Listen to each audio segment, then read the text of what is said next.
Assalamualaikum warahmatullahi wabarakatuh.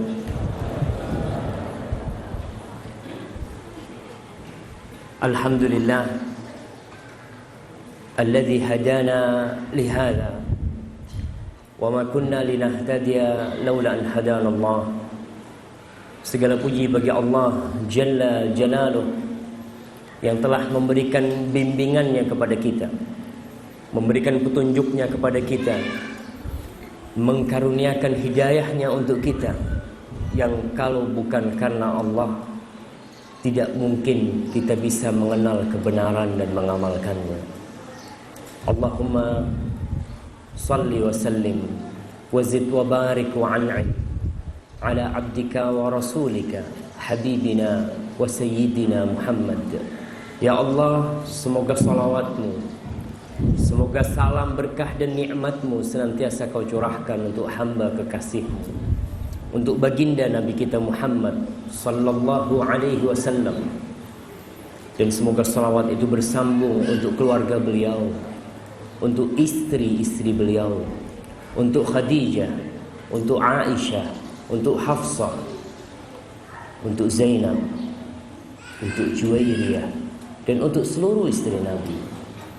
Dan semoga salawat itu bersambung pula untuk putra-putri Rasul sallallahu alaihi wasallam, yang beliau mengingatkan kita sebelum beliau wafat.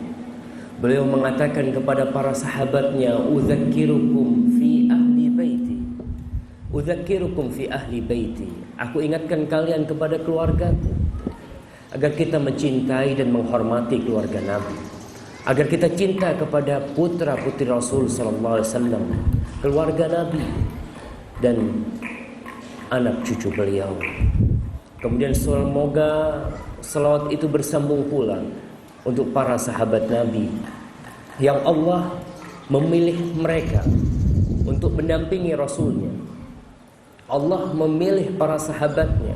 Allah memilih Abu Bakar As-Siddiq, Umar bin Khattab, Uthman bin Affan, Ali bin Abi Thalib, dan seluruh sahabat Nabi untuk mendampingi Rasul sallallahu alaihi wasallam dalam menyampaikan agama Allah ini. Dan agar mereka para sahabat melanjutkan perjuangan beliau, maka Allah mengatakan radhiyallahu anhum wa radu anhu. Allah ridha terhadap mereka. Bagaimana tidak? Allah mengetahui isi hati mereka. Allah mengetahui keimanan para sahabat Nabi, maka Allah ridha terhadap mereka. Dan ketahuilah bahwa informasi yang disampaikan Allah pasti benar. Amma ba'd, ma'asyiral muslimin rahimakumullah. Nggak ana bayangkan banyak yang datang. Soalnya habis duhur ini waktunya orang tidur, jamaah. Tapi mungkin sebagian datang nggak apa-apa, Ustaz, ngantuk-ngantuk, yang penting paling nggak dapat rahmat Allah Subhanahu wa taala. Nah, insyaallah yang tidur di majelis ilmu pun masih dapat nggak kira-kira jamaah? Insyaallah dapat kan? Asalkan niatnya benar tuh datang ke sini jamaah. Tanggal berapa hari ini? Mana hadiahnya? Kamu hadiahnya udah dibawa. Masya Allah. Baik, tanggal berapa hari ini jamaah? Tanggal 20 Rajab. Oke. Masya Allah. Syukran. Itulah, masih banyak orang baik jamaah ternyata jamaah. Baik, Anda mau kasih hadiah. Bulan, ya bulan Rajab, tahu lah kita. Sebutkan 12 bulan. Bulannya Islam nih. Naam, fadhal. Muharram, Safar, Rabiul Awal, Rabiul Tsani, Jumadal Ula, Jumadal Tsaniyah, Rajab, Sya'ban. Masya Allah. Barakallahu fikum. Masya Allah. Barakallahu fikum. Baik. Kita ini umat Islam, ana tidak henti-hentinya mengingatkan dengan pentingnya bulan-bulan Hijriah. Karena itu bulan sudah Allah tentukan, sudah Allah letakkan sejak penciptaan langit dan bumi, dan termaktub di Lauhul Mahfuz. Allah mengatakan inna iddatash syuhur Indallahi 12 syahran fi kitabillah. Yauma khalaqas samawati wal arda minha arba'atun hurum dzalika ad-dinul qayyim fala tadhlimu fihinna anfusakum. Kata Allah, sesungguhnya hitungan bulan di sisi Allah tertulis. Di mana tertulis? Di Lauhul Mahfuz. Pada hari penciptaan langit dan bumi. Itu 12 bulan. Di antaranya 4 bulan haram. Apa saja 4 bulan haram? Siapa yang mau jawab? Jamaah, Masya Allah, fadhal. Muharram, Dzulqa'dah, Dzulhijjah, Masya Allah, Rajab, fadhal nih. Masya Allah. Antum ambil nih hadiahnya. Fadhal, kirim ke belakang. Baik, tuh bulan-bulan haram kita harus tahu karena di situ ada hubungannya dengan ibadah kita. Semua ritual ibadah umat Islam itu berkaitan dengan tanggalan Hijriah. Kita puasa tanggal berapa tahun ini? Tanggal berapa tahun ini? Tanggal 1 Ramadan. Puasa tahun ini tanggal 1 Ramadan. Kita lebaran tanggal 1 Syawal. Enggak ada. Kita puasa insya Allah tanggal 18 Juni mamanya. Juni nggak ada tuh ceritanya. Dari dulu zaman Rasul sampai sekarang ini puasa itu tanggal 1 Ramadan. Tapi karena kita memang sudah terikat dengan tanggalan Masehi, semuanya dihitung dengan Masehi. Puasa sunnah Ayyamul Bid tanggal berapa? 13, 14, 15 apa? Qamariyah. Itu sudah ditentukan seperti itu.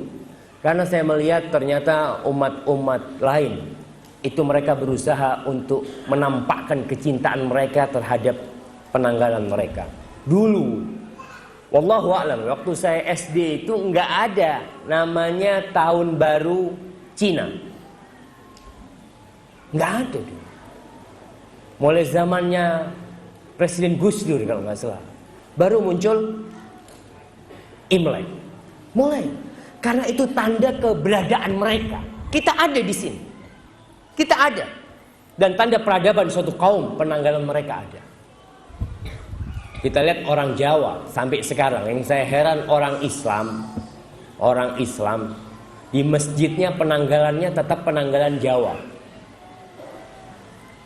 Umpamanya khutbah Jumat, ada 5 mereka punya. Iya. Paing, Pon, Wage, Kliwon, Legi. Mereka itu, ya Allah, saya rasa tunjukkan kalau kita cinta dengan agama kita. Tanggalannya tanggalan Masehi mereka yang dia pakai. Padahal kita ini umat Islam. Bulan Rajab termasuk bulan haram. Yang kezaliman di bulan Rajab ini akan menimbulkan amarah Allah Subhanahu wa taala dan azabnya lebih daripada selain bulan haram para jamaah. Baik. Apa tema kita hari ini? Tapi sebelumnya, yang jamnya pakai tanggalan Hijriah. Sekarang jamnya tanggal 20. Jamnya. Jamaah. Hah? Bukan HP saya minta. Jamnya tanggal 20. Subhanallah jemaah. Kita ini berusaha. Kalau ada orang tanya sama kita, Mas tanggal berapa? Tanggal 20. Masya Allah. Tidak salah sampean Mas. Enggak, tanggal 20 kita. Ini lihat jam saya. Oh, Masya Allah. Iya Mas ya. Mungkin dia mikir kita ini orang ini agak nggak waras. Mungkin tanggalannya bisa 20. Tapi itulah agama kita. Kita harus bangga. Kita ini umat Islam. Kita punya penanggalan namanya Hijriah. Dan kita berbangga dengan penanggalan itu. Tema kita hari ini apa jamaah? Jangan salah pilih. Kira-kira kita mau bicara apa? Kira-kira. Kalau betul nanti kasih hadiah. Angkat tangan yang mau jawab. Nah, jodoh, Masya Allah. Udah kawin nanti? Masya Allah, pantas anak kasih hadiah untuk Fadal. Masya Allah. Fadal, barakallahu fikum. Masya Allah, langsung pas ya Ma. Memang anak-anak muda ini kan lagi cari jodoh memang ya. Ya, kita bukan mau milih bupati, bukan mau milih wali kota, walaupun di Pekalongan tahun ini ya, akhir tahun ada pemilihan wali kota, tapi kita hendak milih jodoh ya maaf. Jangan salah pilih. Kenapa kok itu yang kita angkat? Ma'asyiral muslimin rahimakumullah. keharmonisan rumah tangga menjadi cita-cita semua hamba. Mereka menikah untuk mendapatkan ketentraman dan kebahagiaan di rumahnya. Dan itulah salah satu tujuan disyariatkannya menikah. Apa kata Allah? Wa min ayatihi an khalaqa lakum min anfusikum azwajan litaskunu ilaiha wa ja'ala bainakum mawaddatan wa rahmah inna fi dzalika laayatin liqaumin yatafakkarun. Di antara tanda-tanda kebesaran Allah, Allah menjadikan bagi diri kalian pasangan kalian dari diri kalian sendiri. Pasangan manusia dari manusia juga. Apa tujuannya? Litaskunu ilaiha, agar kalian mendapatkan sakinah. Itu tujuan menikah. Mendapatkan ketentraman. Cinta, nanti urusan cinta itu. Siapa yang menjadikan cinta, jamaah? Allah Jalla Jalaluhu. Allah mengatakan wa ja'ala bainakum mawaddatan wa rahmah. Inna fi dzalika laayatin liqaumin yatafakkarun. Kita mungkin nikah nih belum terlalu cinta sama istri kita karena memang baru kenal. Tapi yang menjadikan cinta dan kasih sayang adalah Allah Jalla Jalaluhu. Namun kita melihat sekarang banyak rumah tangga yang kering kerontang dari cinta dan kasih sayang. Padahal awalnya ada cinta dan kasih sayang. Hilang ketentraman dan kedamaian di rumah itu. Karena apa? Entah. Itu yang akan kita bicarakan. Seorang suami merasakan rumahnya seperti neraka. Pulang ke rumah, kepingin keluar rumah. Si istri setiap kali suaminya pulang, kepingin suaminya nggak pulang-pulang. Mungkin didoakan suaminya tabrakan, sudah nggak usah pulang lagi. Itu terjadi. Karena apa? Istri merasakan nggak nyaman hidup dengan fulan. Tapi udah terpaksa, mau gimana lagi? Ada harapan-harapan terbetik dalam hati yang tersembunyi di bawah bantalnya, mungkin harapan suaminya tidak kembali. Istri juga ada yang tidak patuh, ya. Suami capek menghadapi istri yang tidak patuh, yang tidak taat. Suami ada yang zalim, yang tadi kita katakan, anak-anak durhaka. Kita lihat bagaimana munculnya begal-begal tuh jamaah. Dari mana mereka muncul? Dari rumah kita. Dari rumah kita muncul. Dari kampung kita. Dari masyarakat kita. Kita lihat seorang ibu yang menangis terharu-haru karena anaknya membunuh. Dia nggak tahu, kok bisa jadi seperti ini anakku, kata dia. Kok bisa? Seorang ibu meraung-raung karena anaknya termasuk begal. Siapa yang salah? Kita harus tahu. Imam Syafi'i mengatakan, na'ibu zamanan wal aibu fina, fama li zamanina aibun siwana, wa nahju dzat zamana bi ghairi dhanbin, walau nataqa zamanu lana hajana. Kita selalu mencela zaman, zamannya, lingkungannya, tanpa zaman itu punya dosa. Sebenarnya aib itu di mana? Di diri kita aib itu. Andai kata zaman itu bisa berbicara, pasti dia akan membalas kita. Enti dari dulu nyalahkan kita, zamannya. Bukan. Aibnya itu ada di diri kita, jemaah. Cinta yang hangus terbakar. Masyarakat yang hidup individualisme. Dulu Masya Allah, kalau tetangganya nakal, kemudian ditegur sama tetangganya, nggak ada masalah. Sekarang, kalau anaknya tetangga kita tegur, yang ribut siapa? Bapaknya. Subhanallah.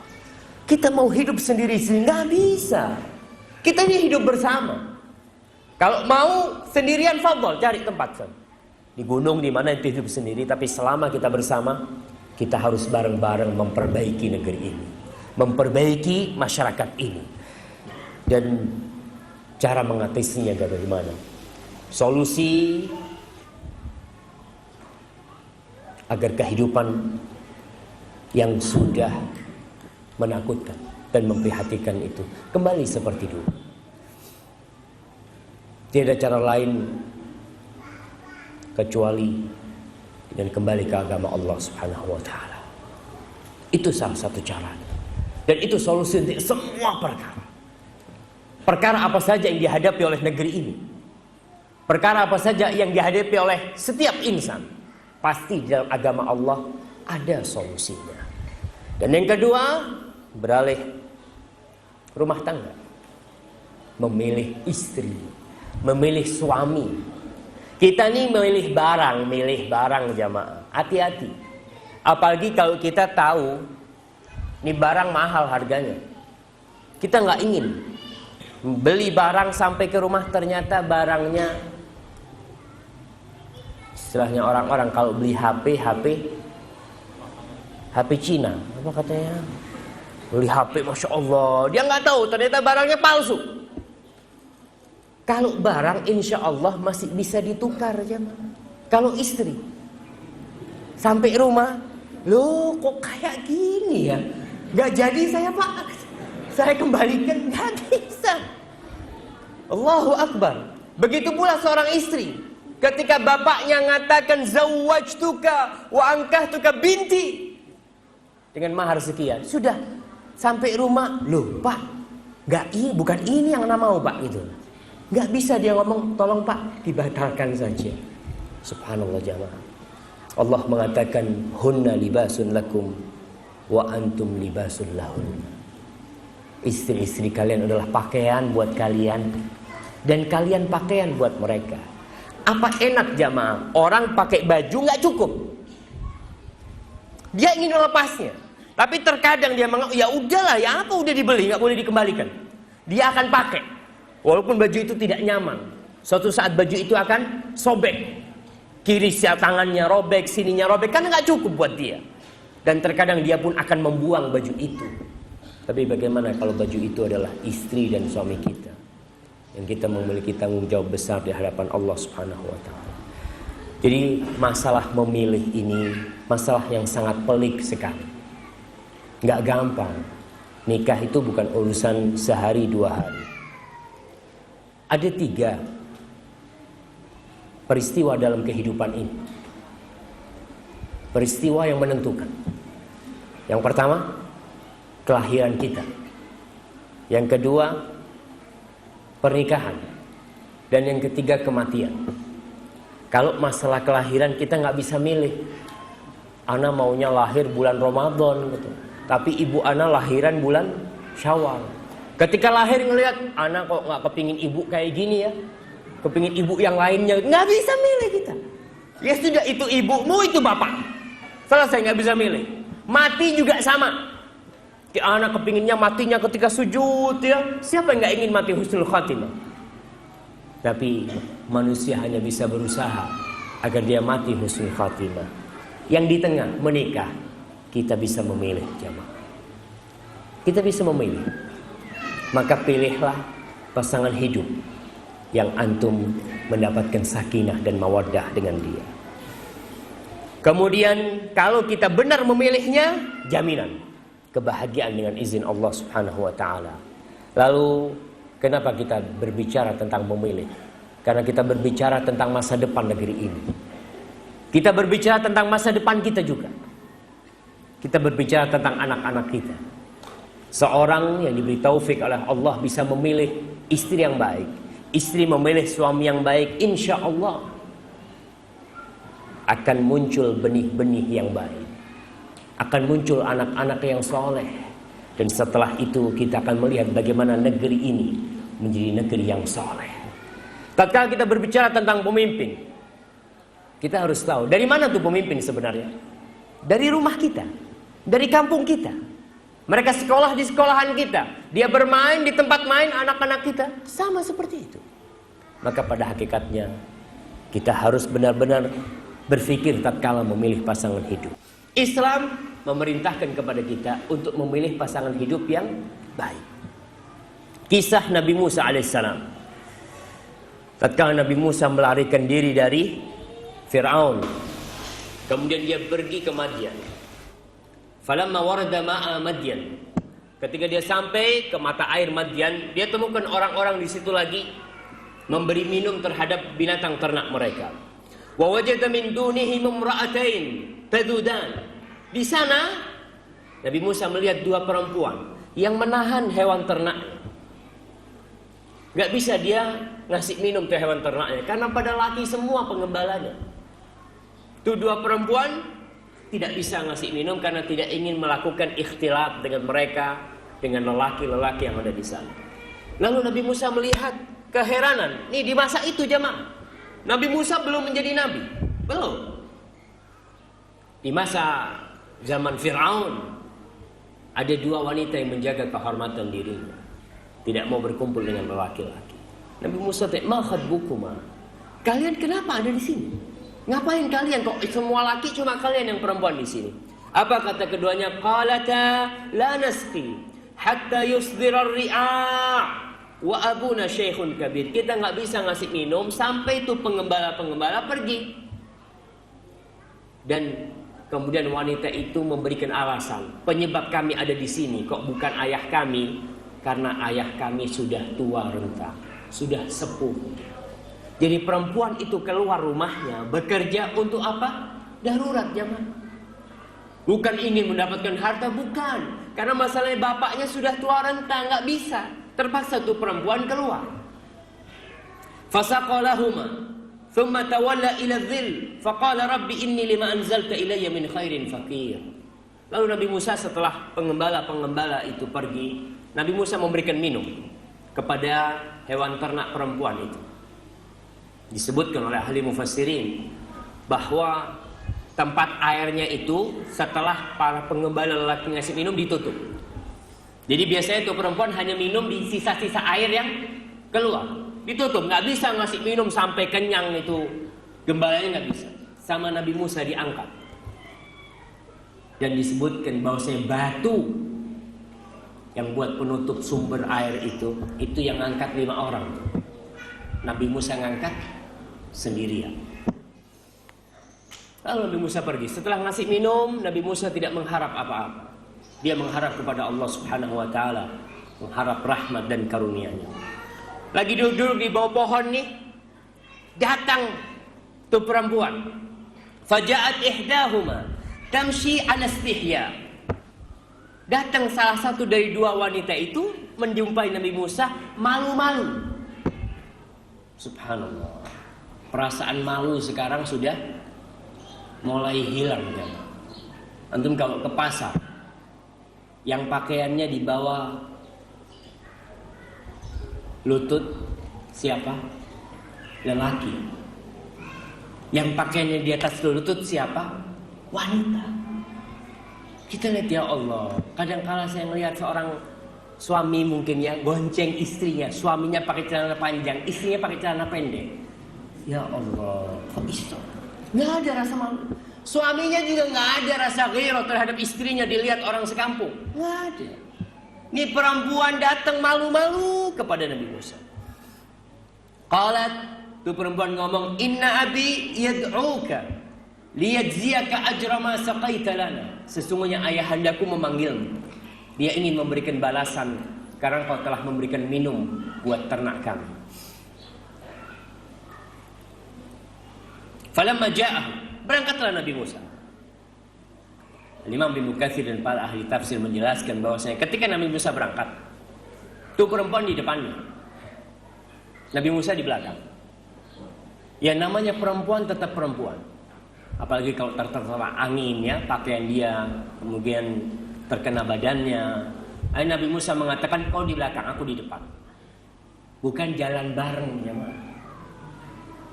Kita kalau lihat orang-orang sekarang, na'udzubillah min dzalik, mungkin sampai seperti ayam kalau mau ketemu perempuan. Ayam itu kalau ketemu cewek ya, ngobrol sedikit pergi gitu kan, seperti itu kan. Kita sekarang laki perempuan ketemu di jalan pergi seperti itu. Na'udzubillah min dzalik. Seakan-akan tidak ada bedanya antara manusia dengan binatang. Nabi Musa nyuruh perempuan tuh di belakang. Kau nggak usah ngomong, nanti kau belok kiri, suruh lempar batu ke kiri, aku belok kiri.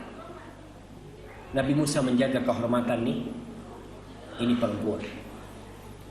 Kemudian setelah sampai berjumpa dengan ayahanda tuh perempuan, Nabi Musa menceritakan kenapa dia sampai ke Madian. Setelah cerita, qala la takhaf, kau enggak perlu takut, kau sudah selamat dari orang-orang yang zalim, kata ayahanda tuduh perempuan. Qalat ihdahuma, selesai pembicaraan antara ayah dengan Nabi Musa. Salah satu perempuan itu mengatakan kepada ayahandanya, qala ihdahuma, ya abati istajirhu. Wahai ayahandaku, jadikan dia pekerjamu, pegawaimu. Inna khaira man istajartal qawiyul amin. Sesungguhnya sebaik-baiknya orang yang kau jadikan pegawai, maksudnya tuh supaya dikawinkan Nabi Musa. Tapi itu perempuan malu ngomongnya jemaah. Dia tidak ngomong langsung, Pak kawinkan saya sama dia Pak. Na'udzubillah ya. Kita lihat kadang-kala orang-orang sekarang itu rasa malu sudah hilang. Dia bahasanya jadikan dia pegawai. Karena sebaik-baiknya orang yang kau jadikan pegawai adalah al-qawiyul amin. Orang yang kuat dan aman. Perempuan tahu dari kuatnya mana? Tadi waktu mengangkat batu. Itu kekuatannya. Antum bisa bayangkan Nabi Musa mukul satu orang langsung mati jemaah.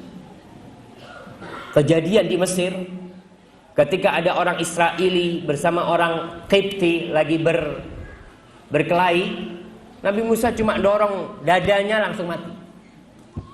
Itu Masya Allah Nabi Musa alaihissalam. Orang yang kuat, yang kau jadikan pekerja. Al-amin, amanah. Dari mana tuh perempuan tahu amanahnya? Tadi ketika pergi, dia nggak ngomong-ngomong sama perempuan itu dalam perjalanan. Dan na'udzubillah dari banyak lelaki sekarang ya. Ya mungkin juga penyebabnya banyak wanita. Biasanya kalau naik bis, perempuan sendirian, ada lelaki yang duduk di sebelahnya, ngobrol, dari mana mbak? Itu mulai itu. Itu sudah mulai. Orang-orang tidak amanat, nih istrinya orang. Kalau bukan istrinya orang, nih anaknya orang. Kau kalau godain istri orang, jangan harap orang lain menjaga istrimu. Nggak. Al-jaza'u min jinsil amal. Balasan itu sesuai dengan amalan kita jemaah. Ihfadillah yahfadka. Kau jaga Allah, Allah akan menjaga. Allah akan menjaga keluarga kita. Allah akan menjaga kerabat dan anak-anak kita. Kalau kita menjaga Allah subhanahu wa ta'ala. Abul Aswad Ad-Du'ali, seorang tabi'in, dia mengatakan kepada anak-anaknya, ahsantu ilaikum saghiran, sigaran, wa kibaran, wa qabla an tujadu. Kata Abu Aswad, aku ini berbuat baik kepada kalian sejak masih kalian kecil sampai kalian besar. Dan sebelum kalian lahir, aku sudah berbuat baik kepada kalian. Anaknya bingung. Ya abata, gimana kau bisa berbuat baik kepada kita, kita belum lahir? Ikhtartu lakum umman la tusabbuna biha. Aku memilihkan buat kalian seorang ibu, seorang wanita yang menjadi ibunda kalian, yang kalian tidak akan dicela dengan dia. Subhanallah. Jadi seorang ayah tatkala memilihkan buat anak-anaknya ibu yang soleha, maka dia pada hakikatnya telah berbuat baik kepada anak-anaknya. Islam memberikan beberapa kriteria siapa sih yang pantas untuk mendampingi kita. Kita akan mulai dengan bagaimana cara memilih istri. Jamaah antum belum ngantuk kan? Insyaallah. Baik. Yang pertama, jangan memilih mahram. Ada wanita-wanita yang diharamkan. Kita nggak boleh menikahin mereka, walaupun mereka cantik. Siapa saja? Allah sebutkan di surat An-Nisa ayat 23. Hurimat alaikum ummahatukum, ibunda kalian nggak boleh, saudari kalian, ya, bibi kalian, kemudian keponakan kalian. Pokoknya yang mahram kita nggak boleh kita menikahin mereka. Kenapa? Hikmahnya banyak sekali. Tatkala Allah mengharamkan hal itu untuk kita sebenarnya. Bukan karena Allah pelit. Kok nggak boleh sih? Kita ini padahal serumah, udah tahu dengan akhlaknya. Tidak boleh. Karena Allah yang berhak memberikan hukum mengatakan hurriman. Diharamkan bagi kalian untuk menikahin mahram-mahram kalian itu. Kemudian tidak boleh menikahin orang kafir. Musyrik nggak boleh. Itu termasuk yang diharamkan kita menikahin mereka. Bagaimana dengan ahlul kitab? Boleh menikahin ahlul kitab. Allah mengatakan wal muhsanatu minal ladzina utul kitaba min qablikum. Dan wanita-wanita muslim, wanita-wanita ahlul kitab itu halal buat kalian. Tapi ingat, mereka adalah orang-orang yang menjaga kehormatan dirinya. Karena ada wanita ahlul kitab sekarang nih, saya melihat lagi tren ya, lagi tren orang menikah sama bule. Yang Ustaz, ahlul kitab, kata dia. Masya Allah, kan bule ahlul kitab. Nah, tapi ingat, ada persyaratan kau menikahi dengan ahlul kitab. Para ulama menjelaskan dalam kitab tafsir Ayatil Ahkam, punya As-Sais, dia menukil bahwasanya apabila kita yakin anak kita akan jadi kafir, haram hukum. Kalau kita yakin nih kita menikah dengan ahlul kitab, ada orang menikah dengan orang Australia umpamanya, ahlul kitab orang Nasrani, dan yakin kita anak-anak mesti jadi kafir. Soalnya anak jarang di rumah. Dia tahu tuh anak jarang di rumah. Anak mungkin berapa bulan sekali baru pulang ke rumah. Anaknya ikut siapa? Ikut ibunya lah, nggak mungkin ikut bapaknya. Maka kalau yakin itu kafir, jadi haram hukumnya. Tapi kalau kita masih zon, masih dugaan, mungkin si anak-anak mungkin bisa jadi kafir kalau sama ibunya seperti itu. Mungkin juga tidak. Maka di sini para ulama mengatakan makruh hukumnya. Tapi kalau kita yakin anak kita tetap Islam, itu hukumnya mubah, boleh. Di zaman Umar bin Khattab ketika negeri Islam sudah mulai besar, sampai ke Persia, sampai ke Syam, sampai ke daerah-daerah Romawi, sebagian sahabat menikah dengan wanita ahlul kitab. Di antaranya Hudzaifah ibnul Yaman. Umar mengatakan, ceraikan istrimu. Kata Hudzaifah, enggak. Apakah haram menikah dengan ahlul kitab? Tidak. Kata dia, enggak, aku enggak mengharamkan yang Allah halalkan. Tapi aku takut tua lelaki-lelaki muslim meninggalkan menikah dengan wanita-wanita muslimah. Takut lelaki muslim karena kan melihat orang-orang turis mamanya ayu-ayu, bening-bening ya, melihat yang dalam negeri, Masya Allah Ustaz, putih walaupun kegelapan gitu. Itu kadang-kala orang kan akhirnya nggak mau dengan yang dalam negeri, dia cari yang seperti itu. Kemudian Umar takut akan muncul keturunan-keturunan yang tidak mengenal Allah Subhanahu wa ta'ala. Akhirnya Hudzaifah, al-an, sekarang aku ceraikan. Kalau kau karena itu pertimbangannya aku ceraikan. Ceraikan sama. Jadi masalahnya masalah yang besar sekali jamaah. Memilih istri itu. Karena memilih istri adalah masa depan kita. Kita tahu kalau kita meninggal ada 3 amalan yang bersambung tidak putus. Salah satunya adalah awwaladin salihin yad'unahu. Tapi kalau ibunya non muslim, gimana anak kita akan jadi anak yang soleh?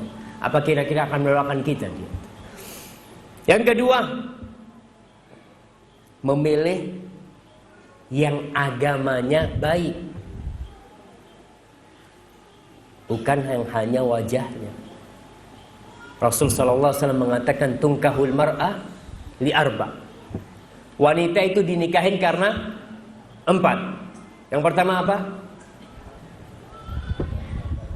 Cantik. Iyalah kita kalau cari Ustaz, gimana kalau melihat wanita tidak cantik kan ya susah loh Ustaz. Nah, dijamali. Yang kedua, limaliha, karena kayanya. Dan yang ketiga, lihasabiha, karena faktor keturunan dia, nasab dia. Dan yang keempat, fadfar bidzatid din taribat yadak. Rasul sallallahu alaihi wasallam mengatakan agama ditaruh yang terakhir. Karena biasanya orang ngelihat agama terakhir Ustaz. Yang penting sekarang kan mereka punya istilah 3B apa? Apa jemaah? Bibit, bobot, bebet. Bebet itu apa? Hah? Harta. Masya Allah. Bibit, bobot, bebet yang dilihat. Mana agamanya? Nggak ada.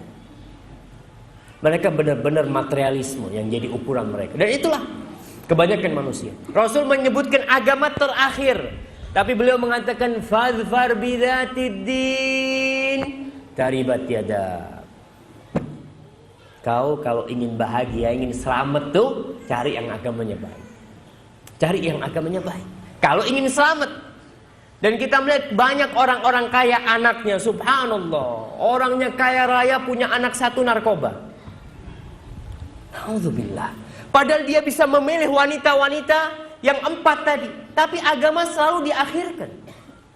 Selalu agama menjadi yang terakhir jamaah. Padahal nih, kalau melihat Ada dua perempuan. Yang satu cantik lahirnya, yang satu cantik batinnya. Mana yang kita pilih?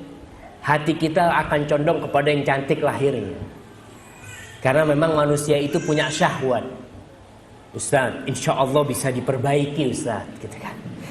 Ya, insya Allah bisa diperbaiki. Selalu dia husnudzon gitu. Karena kadung cantik ini Ustaz. Tapi kalau yang ini yang tidak terlalu cantik, ya Allah Ustaz. Kalau yang ini kan nggak bisa diperbaiki Ustaz. Jadi wajahnya ya udah kayak gini Ustaz, gitu kan?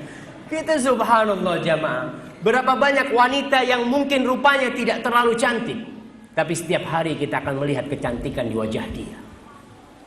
Karena Rasul sallallahu alaihi wasallam ketika berbicara tentang kecantikan, ya, memang dianjurkan kita melihat wanita, memilih wanita yang cantik. Beliau mengatakan ketika ditanya, siapakah wanita yang paling baik? Kata Nabi, allati idza nadarta ilaiha sarratka. Yang apabila engkau memandang dia membuat hatimu senang, berbahagia. Para ulama menjelaskan tentang wanita ini dua. Bisa jadi dia itu cantik fisiknya, memang dia cantik orangnya. Bisa jadi yang kedua dia pandai mempercantik dirinya. Ada orang tidak cantik jamaah, tapi pandai bersolek di rumah ya. Dia datang suaminya menyambut dengan pakaian-pakaian yang indah. Karena tidak sedikit wanita yang menyambut suaminya itu dengan pakaian masak tuh jemaah. Kadang-kala sambil masak ikan asin ya, dengan rambutnya dikasih, ada yang buat apa? Supaya keriting mungkin rambutnya itu. Waktu itu roll ya, kasih roll. Kemudian di pipinya ada bengkoang, ada timun gitu ya, goreng gitu. Suaminya datang, ahlan. Suaminya ngelihat, naudzubillah ya Allah, kata dia. Di luar itu yang dilihat bening-bening, sampai rumahnya butek. Dia lihat, Allahu Akbar jamaah. Kita nggak bisa pungkiri, di luar itu Rasul sallallahu alaihi wasallam mengatakan, "Ma taraktu fitnatan asyadda 'ala rijal minan nisa." Aku tidak meninggalkan fitnah yang lebih dahsyat buat kaum lelaki dari kaum wanita. Dan seharusnya Nabi kan mengatakan, kalau kalian melihat sesuatu di luar, tergoda nafsu kalian, syahwat kalian, suruh kemana sama Nabi? Suruh pulang. Pulang dapat yang kayak gini. Kita, ya Allah, kata dia, Allahu Akbar, apa salah rumah? Nah dia, naudzubillah. Alhamdulillah masih ketemu istrinya, alhamdulillah jemaah. Ada yang masuk rumahnya, mana? Ibu. Oh, ibu lagi ke tetangga. Arisan ibu. Kata ya Allah, ketemu sama siapa? Pembantu. Naudzubillah. Alhamdulillah kalau nggak dijaga keimanannya jemaah. Naudzubillah. Jadi agama penting. Tetap kita harus mencari agama, walaupun kecantikan juga diperintahkan ya. Kita mencari sesuatu yang membuat hati kita senang ya. Umar bin Khattab radhiyallahu taala anhu. Kisah Umar yang begitu terkenal ya. Ketika malam hari hampir subuh tuh ada seorang wanita yang bilang sama putrinya.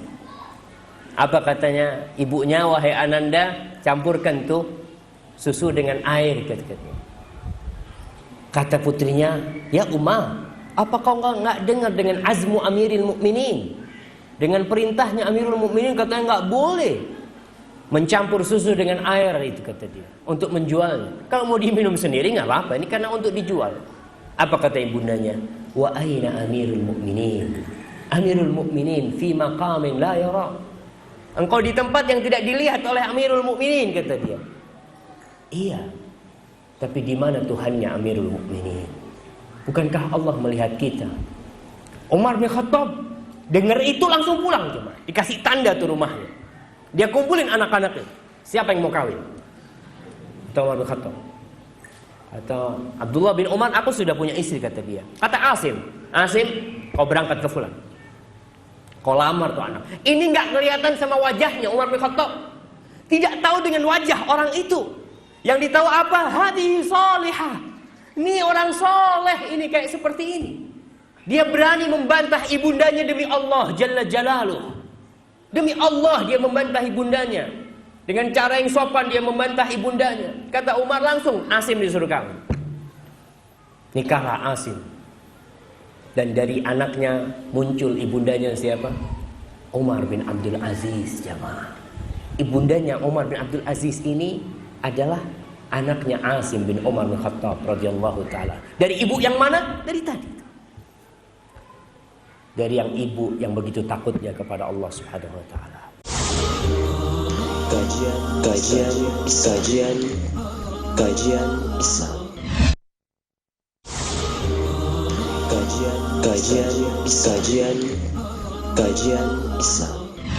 Yang ketiga, cari yang subur. Kalau cari istri, cari yang subur. Karena pernah ada seorang sahabat yang datang kepada Rasulullah SAW. Ada seorang wanita cantik ya. Dia ingin, ya Rasulullah, ini asabtu mra'atan zata jamalin wa mansib aw hasab. Aku mendapatkan wanita yang cantik dan terhormat. Tapi masalahnya la talid, itu perempuan tidak bisa punya anak. Dari mana tahu tidak bisa punya anak? Ya sudah menikah dengan beberapa orang tapi tidak punya anak. Rasul sallallahu alaihi wasallam mengatakan jangan. Akhirnya dia, Rasulullah, ini perempuan cantik, ini perempuan terhormat, tapi masalahnya nggak punya anak. Nabi mengatakan jangan. Tetap dia maksa. Lalu Nabi sallallahu alaihi wasallam bersabda, tazawwaju al-walud al-wadud fa inni mukathir bikumul umam. Nikahilah wanita yang subur dan yang penyayang, karena aku pada hari kiamat itu banyak-banyakan umat. Ini tentunya buat orang yang mengenal Islam dengan benar. Ada yang istrinya subur, punya anak satu. Kenapa? Takut, Ustaz. Takut tidak bisa mendidik. Insya Allah. Kita lihat tadi kita sudah sampaikan, ada orang kaya, dan kebanyakan orang-orang kaya jamaah ya, yang di kota-kota besar, yang anaknya cuma 1, 2, semuanya narkoba. Na'udzubillah min dzalik.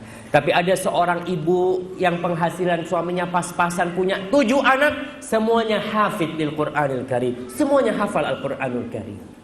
Kembali ke siapa? Tadi ibundanya. Jadi yang subur, yang ingin punya anak juga tentunya. Karena ada wanita subur tapi nggak mau, suaminya udah dek nambah dek gitu ya, mami seperti itu. Adulah mas, capek sudah, nggak cukup sudah, seperti itu. Subhanallah. Padahal kita disuruh menikah, dan salah satu tujuan nikah adalah memiliki keturunan yang banyak. Al-walud. Kemudian yang keempat, dari mana kita tahu anak itu banyak anaknya? Dari mana jamaah? Apa dari tangannya kelihatan? Kalau lincip-lincip itu banyak anaknya gitu kan? Nggak bisa lah. Itu dari imam ke dokter. Tapi kalau dulu itu biasanya mereka melihat kepada orang tuanya. Kalau orang tuanya punya anak 9, insya Allah nih anak nih bisa 12 paling enggak gitu kan. Ada perempuan yang masya Allah jemaah, yang subur banget masya Allah. Itu yang dicari. Yang keempat, yang pengasih, al-wadud. Karena kita repot punya perempuan ya masya Allah agamanya baik ya, kemudian subur tapi kasar sama anak. Kita susah. Sama suami kasar. Bikinkan teh sama suaminya. Nih, minum, habisin. Masya Allah, kita ini kan dapat istri gitu kan. Ya Allah, iya gitu kan, habisin gitu kan. Iya. Carilah istri yang penyayang. Memang yang penyayang. Dari mana kita tahu istri yang penyayang?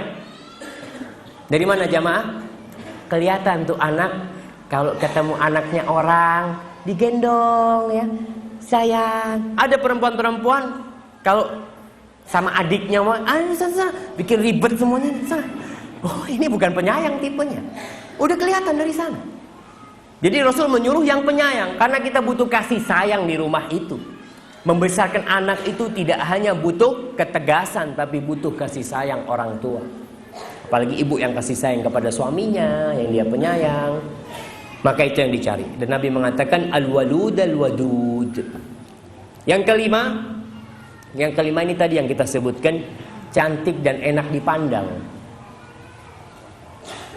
Bisa jadi cantiknya itu cantik fisik, atau yang kedua karena dia bisa bersolek, bisa menempatkan dirinya. Ada perempuan cantik tapi masya Allah aromanya bikin orang sakit perut. Ada perempuan yang tidak bisa menjaga kebersihan dirinya. Seperti itu ada. Yang dimaksud cantik tadi ini yang kata Rasulullah SAW, allati idza nadarta ilaiha saratka, dua itu.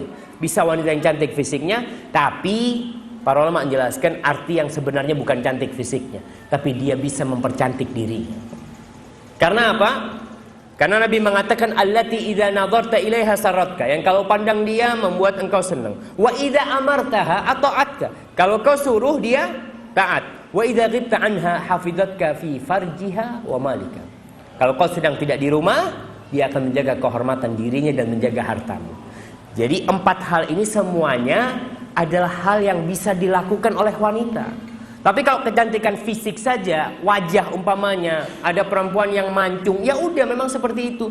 Ada wanita yang pas-pasan hidungnya umpamanya, ya udah seperti itu dia. Tapi dengan usaha dia bisa mempercantik dirinya, jamaah. Ar-Rafi'i dalam kitabnya Wahyul Qalam, dia menceritakan sebuah kejadian. Kitab itu judulnya atau bab itu judulnya Qubhun Jamil. Qubhun Jamil. Apa artinya Qubhun Jamil itu? Buruk namun cantik. Qubhun Jamil. Subhanallah jemaah. Dia menceritakan tentang wanita yang dia itu wajahnya ya bisa disebut pas-pasan, bahkan cacat itu wanita. Tapi karena ketaatan itu wanita kepada suaminya, karena kasih sayang itu wanita kepada anak-anaknya, karena semangat itu wanita mendidik anak-anaknya, kata si suami, tiap kali aku melihat istriku, semakin aku melihat kecantikannya. Dan cacatnya itu semakin aku terbiasa dengan cacat dia. Orang kalau biasa melihat cacatnya sudah selesai. Kalau waktu dia pertama memang shock dia melihat istrinya seperti itu, maka Rasulullah SAW kan menganjurkan kepada kita untuk melihat. Jadi kalau mau menikah itu jangan cuma dapat berita, dapat informasi, tapi disuruh melihat supaya hati kita lihat enak enggak kita. Kalau memang cocok dengan wanita itu bismillah. Karena kejadian di Ain itu nama kota di Imarat. Ada seorang lelaki, anaknya orang kaya, menikah dengan wanita tanpa melihat. Padahal Rasulullah SAW menganjurkan kepada kita untuk melihat. Ketika seorang sahabat mau menikah dengan wanita Ansar, Nabi mengatakan, undur ilaiha, lihat kau dulu. Lihat, jangan cuma mendengar informasi, lihat dulu. Karena itu akan lebih menetapkan kecintaanmu kepada dia, tidak merasa ditipu. Ketika orang tidak melihat, tahu-tahu ternyata yang dia bayangkan tidak sesuai dengan kenyataan. Seperti kejadian di kota Ain di Imarat sana. Ada seorang lelaki menikah dengan wanita, maharnya itu jamaah 2 juta dirham. 2 juta dirham itu kira-kira 6,5 miliar maharnya. Sudah pernikahan selesai, malam hari dia melihat istrinya. Baru pertama dia melihat malam pengantin itu. Dia shock jamaah, ya Allah, tidak seperti yang dibayangkan. Kan orang ketika dikasih tahu suami istrimu ini cantik ya, buat aku gitu ya, mama buat kakaknya hidungnya mancung, kemudian matanya, mulai dia menggambarkan dalam khayalan dia kan. Selesai dia punya gambaran, aku mau. Ketika melihat, loh kok tidak sesuai dengan gambaranku, akhirnya 2 minggu cerai tanpa disentuh itu wanita. 2 minggu cerai gara-gara tidak melihat. Maka anjuran Rasulullah SAW, undur ilaiha, lihat kepada wanita yang hendak kita nikahin, kita dianjurkan untuk melihat dia. Kalau dulu jamaah Masya Allah, yang namanya perawan dan gadis-gadis itu berada di mana? Di rumah, nggak keluar rumah. Sekarang di mana tempatnya? Allahu Akbar. Pinggir jalan sana sama. Auzubillah min dzalik. Sampai saya ingat ada seorang perempuan di Jember, dia pakai pakaian muslimah, pakai cadar kata dia. Ada perempuan penjual sayur apa penjual ayam. Mbak sampean itu ndak risih gitu, nggak kepanasan gitu kata dia. Seperti pakai baju kayak gini kayak gitu kan. Ya enggak apa-apa lah mbak, enggak risih pak, karena saya ini mahal, kata dia. Kalau mbak pahanya tuh dilelang kayak gitu, kata dia. Lebih murah dari pahanya ayam. Pahanya ayam masih bayar orang kalau mau beli, kata dia. Tapi ngelihat pahanya mbak ini, Masya Allah tuh perempuan langsung diem aja. Tapi memang subhanallah, sebagian perempuan itu tidak merasa kalau dia itu sedang membiarkan orang lain menikmati dirinya. Yang keenam, kriteria mencari seorang istri. Pilih yang maharnya tidak banyak. Cari istri yang murah-murah. Betul jemaah. Di Pekalongan berapa pasarannya? Masya Allah.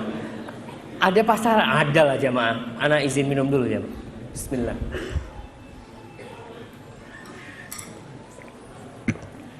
Nah, di Pekalongan berapa pasarannya? Antum udah nikah? Udah, habis berapa nikah? Tenang jemaah. Gak sampai 500.000. Masya Allah jemaah. Antum punya 2 juta bisa 4 kan? Betul tidak sampai 500.000. Oh maharnya? Enggak, maharnya itu bukan cuma yang disebutkan ya. Dengan mahar 500.000 padahal habisnya berapa gitu kan? Habis semuanya berapa? Oh kurang tahu ya, Masya Allah. Enak kalau dapat orang tua yang mengeluarkan biaya jemaah. Tapi pasarannya berapa umumnya untuk nikah di sini, Bang? 10 juta cukup? Berapa?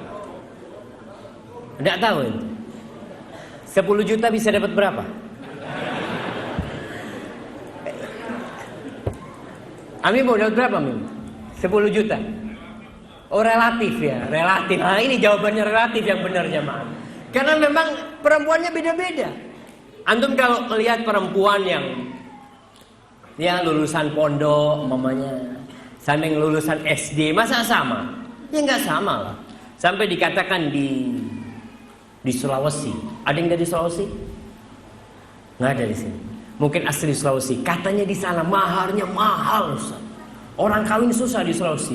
Apalagi kalau tuh perempuan kuliah, tambah mahal.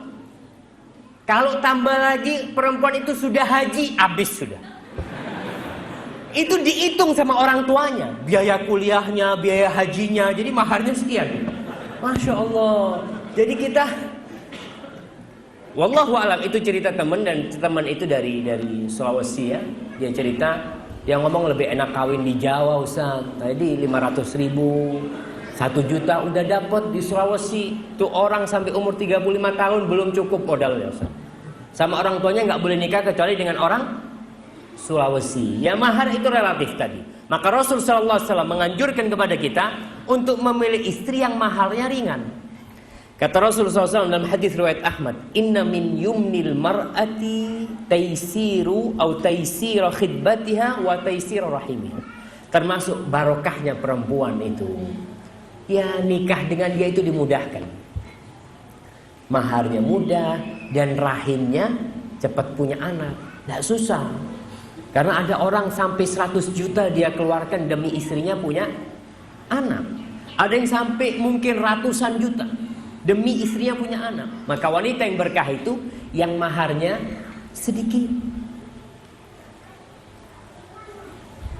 Mungkin kalau kita lihat istri-istri Rasul SAW itu, mahar di masa itu ada yang 400 dirham. 400 dirham itu lumayan banyak sebenarnya jemaah.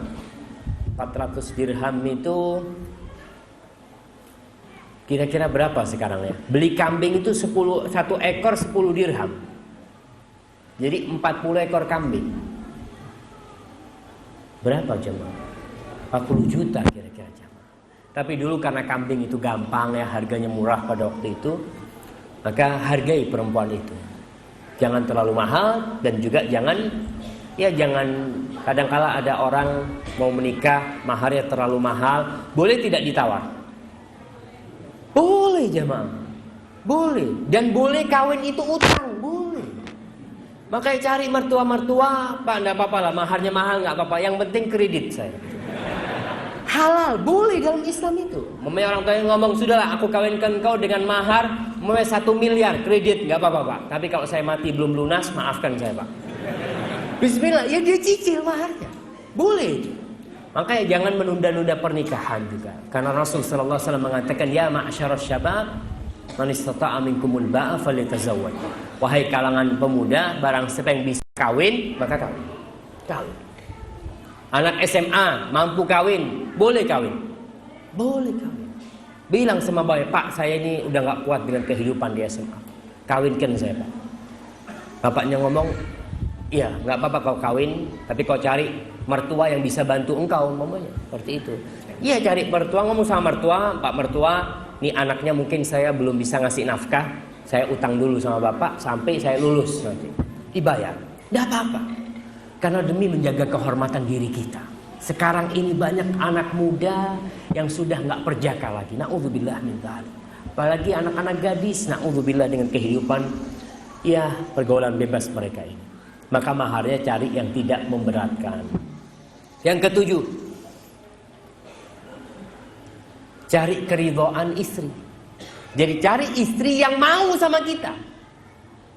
Kadang-kadang ada perempuan-perempuan yang dipaksa sama orang tuanya, itu awal masalah. Walaupun kalau kita berbicara sah enggak pernikahan anak yang dipaksa oleh orang tuanya, sah. Tapi yang kita mau jalanin nih, kita ingin kehidupan ini penuh dengan kebahagiaan. Dari awal menikah sudah enggak bahagia, istri kita sudah melayani kita dengan perasaan yang tidak suka. Di dalam hadis yang diriwayatkan oleh Ibnu Majah, ada sekelompok orang datang kepada Rasul SAW. Ya Rasulullah, ini kita punya anak yatim yang kita besarkan. Kata mereka, ada dua orang yang meminang dia. Yang satu orang kaya, musir. Dan yang orang kaya itu kita kepingin, nih gadis nikah dengan orang kaya. Yang satu miskin. Tapi yang jadi masalah, itu gadis milih yang miskin. Gimana? Rasul sallallahu alaihi wasallam mengatakan, lam yura lil mutahabbaini mithlan nikah. Kata Nabi, tidak pernah atau belum pernah dilihat orang yang memadu kasih, yang memadu cinta lebih dari mereka yang menikah. Kata dia, seperti pernikahan itu. Sudah kawinkan. Jadi kalau perempuannya itu ridho, maka kita tanya, kalau ngelamar anaknya orang itu, jangan sampai yang dipaksa oleh orang tuanya. Berapa banyak muncul problematika gara-gara hal ini. Ma'asyiral muslimin rahimakumullah, itulah yang berkaitan dengan memilih wanita. Kemudian kita akan berbicara tentang bagaimana memilih seorang menantu lelaki atau memilih seorang suami. Azan jam berapa? Jam berapa? Jam 3 lewat. Oke, siap. Rasul sallallahu alaihi wasallam bersabda dalam hadis riwayat Ibnu Majah, dan hadis ini sahih. Beliau mengatakan, takhayyaru linutafikum fankihul akfa wa ankihu ilaihi. Kata Nabi, pilihlah kalian wanita-wanita untuk tempat meletakkan benih-benih kalian. Fankihul akfa, nikahilah wanita-wanita yang setara, dan kawinkanlah anak-anak kalian, putri-putri kalian, saudari-saudari kalian dengan lelaki-lelaki yang setara. Setara gimana? Setara dari sisi agamanya tentunya. Karena memang jamaah, kita ini ketika menikah harus tahu diri. Banyak seorang yang miskin mau nikah dengan wanita kaya, nggak apa-apa. Tapi ada konsekuensinya. Konsekuensinya gimana? Ya konsekuensinya tuh perempuan nggak pernah nyuci piring. Maka kau harus siapkan pembantu. Dan perawatannya wanita orang kaya itu sama wanita yang miskin-miskin sama aja, mah. Nggak sama. Krimnya 1 bulan 2 juta. Ente harus mikir, ente mampu ndak? Ini krimnya saja 2 juta. Kata, ya Allah, anak gaji 1 juta. Masa buat krimnya aja sudah habis? Maka suruh cari yang setara agar lebih ada keharmonisan di rumah tangga kita itu. Adapun bagi calon suami, calon menantu lelaki, Rasul sallallahu alaihi wasallam mengajarkan kepada kita agar menikahkan putri dan saudari kita dengan lelaki yang akhlak dan agamanya mulia. Yang agama dan akhlaknya mulia. Rasul sallallahu alaihi wasallam mengatakan, "Idza ja'akum man tardawna dinahu wa khuluquhu fa'ankihu." kalau datang meminang putri kalian, seorang lelaki yang agama dan akhlaknya mulia, kawinkan. Para sahabat mengatakan, ya Rasulullah, in kana fi, gimana kalau lelaki ini memang dia akhlak dan agamanya baik tapi miskin, tapi bukan anak orang terpandang, gimana? Nabi mengatakan, idza ja'akum man tardawna dinahu wa khuluquhu fa'ankihu. Kalau datang meminang putri kalian, seorang yang agama dan akhlaknya baik, kawinkan. 3 kali Nabi ngomong.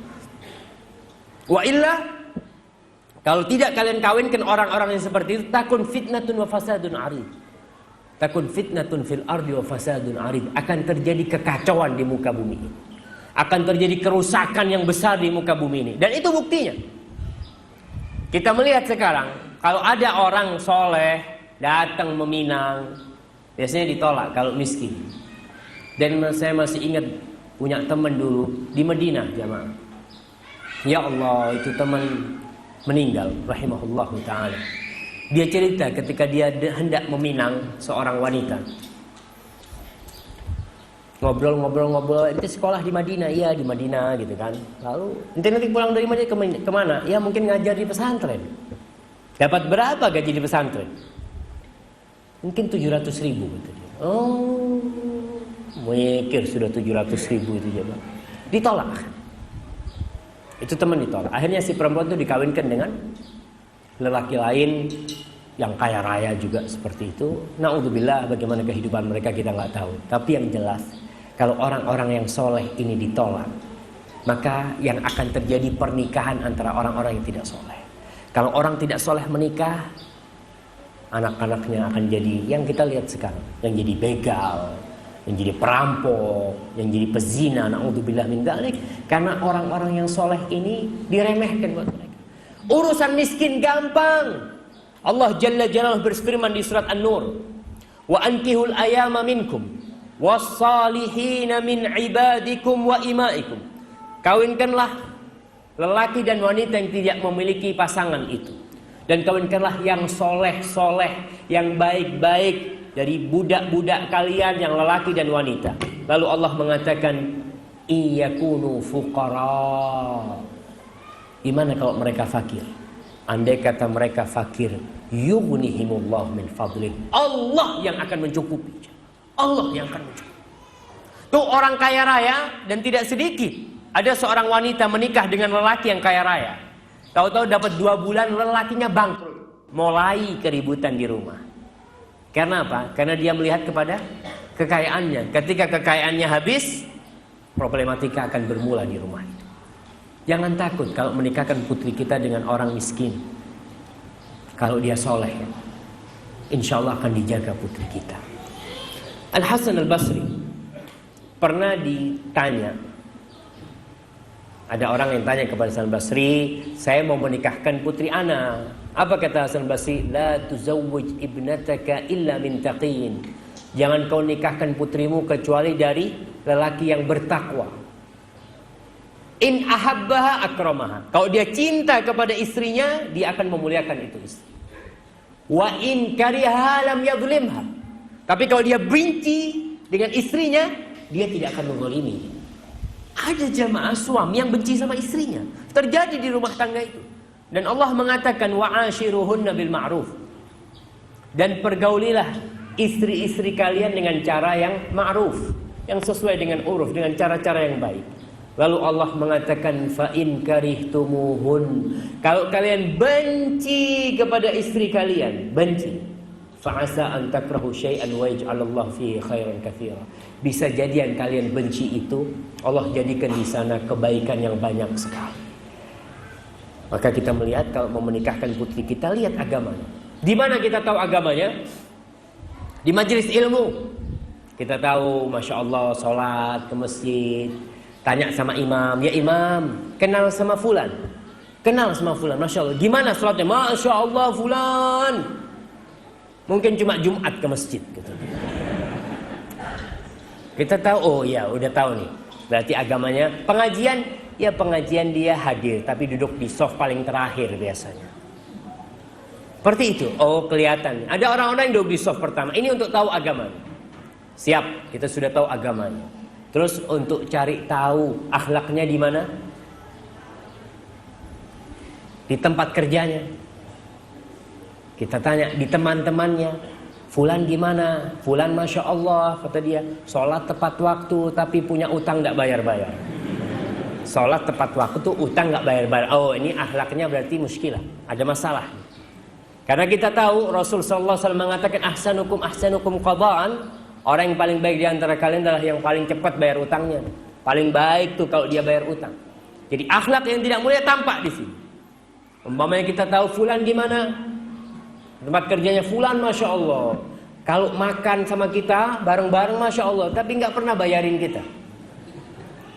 Ada orang yang kalau traktir bareng itu dompetnya ketinggalan terus ya, Mang. Aduh, anak dompetnya ketinggalan. Nah, ada ketahuan, ada sudah. Memang seorang istri dia ingin punya suami yang nggak pelit. Kalau suaminya pelit, ya Allah, semua ada hitungannya. Umpamanya tiap bulan dikasih 1 juta, tiap akhir bulan ya di sini hitung-hitungan. Masya Allah, laporan sama suaminya beli ini. Ini susah dapat suami yang seperti itu. Kesian sama anak kita kalau suaminya pelit seperti itu. Maka Nabi mengatakan akhlak dan agama. Seharusnya orang yang agamanya baik, akhlaknya mulia. Tapi ternyata ada orang-orang yang agamanya baik, hafalan Qur'annya masya Allah, kalau jadi imam masya Allah, tapi akhlaknya buruk. Jadi kalau melihat anak itu jangan hanya sekolah di pesantren. Oh, lulusan pesantren, lulusan Medina, belum jaminan. Kita berpikir kalau lulusan pesantren, oh lulusan Jamiah Islamiyah masya Allah. Tanya dulu masalah akhlaknya.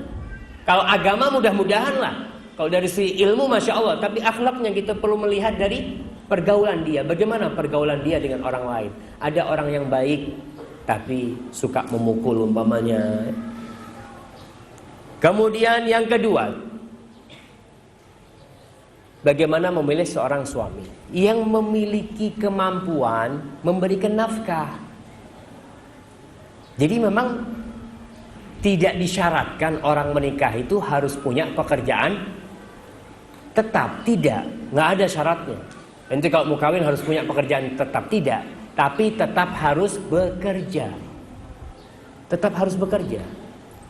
Kalau kita lihat menantu kita nih serabutan kerja, tapi dia orang yang mau kerja, oh insya Allah bisa ngasih nafkah karena orang mau bekerja. Ada lelaki-lelaki yang malas ya, malas bekerja ya, dia hanya mengandalkan orang tuanya, akan berat buat anak kita nantinya. Kisah Fatimah binti Qais. Dia cerita Fatimah binti Qais ini diceraikan oleh suaminya. Lalu dia datang ketika sudah halal, sudah masa iddahnya habis. Aku mengatakan kepada Rasul sallallahu alaihi wasallam. Apa kata dia? Ya Rasulullah, ada 2 orang yang meminang aku. 2 orang yang meminang aku. Kita tahu hadis Nabi, la yakhtub ba'dukum ala khidbati akhi. Tidak boleh seorang meminang di atas pinangan saudaranya. Jadi kalau kita sudah mengetahui fulan ada yang meminang, kita nggak boleh meminang. Tapi kalau nggak tahu ya nggak masalah. Dan seorang wanita juga nggak harus ngasih tahu itu lelaki kalau sudah dipinang, nggak harus. Jadi kalau ada orang yang meminang fulan ada 5 yang meminang, nggak ada masalah. Dia si wanita berhak untuk memilih, asalkan tidak sengaja. Maksudnya kelima orang itu bukan hendak meminang di atas pinangan saudaranya.